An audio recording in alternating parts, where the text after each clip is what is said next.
કેમ છો ખેડૂત ભાઈઓ, ફરી સ્વાગત છે તમારું એક આપણા નવા વિડીયોમાં। તો ખેડૂત મિત્રો, આજે આપણી મગફળી છે જે 30 દિવસની થઈ ગઈ છે, એટલા માટે આપણે આજે આ દવાનો છંટકાવ કરવાનો છે।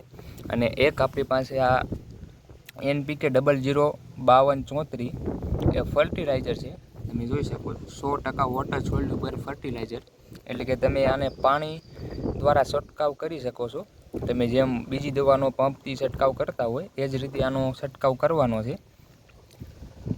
અને મિત્રો, આપણે આ મગફળીમાં આ મિની ટ્રેક્ટરના પંપથી જ છંટકાવ કરવાનો છે।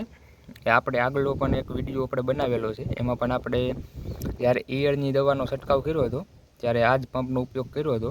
અને એક વાત મિત્રો એ કે તમારે પણ આ ફર્ટિલાઇઝરનો ઉપયોગ કરવો હોય તો તમે તમારી બાજુના કોઈ પણ એગ્રોમાં જઈ અને આ નામ છે જે NPK 005234 એ તમે કહેશો એટલે તમને આ આરામથી મળી જશે તમને ખાતર।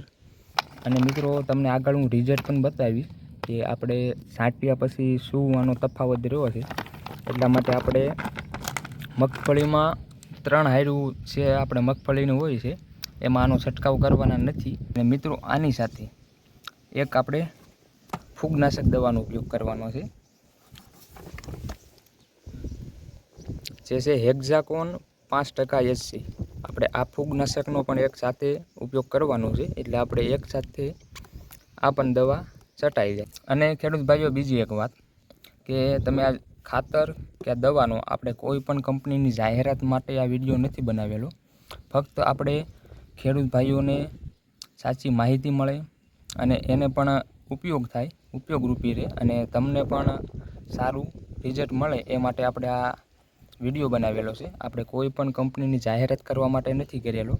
તો ચાલો મિત્રો, આપણે દવા આમાં ભરી અને પછી છંટકાવ કરવી અને મગફળી પણ તમને આગળ જઈને બતાવું કે આપણી મગફળી કેવી છે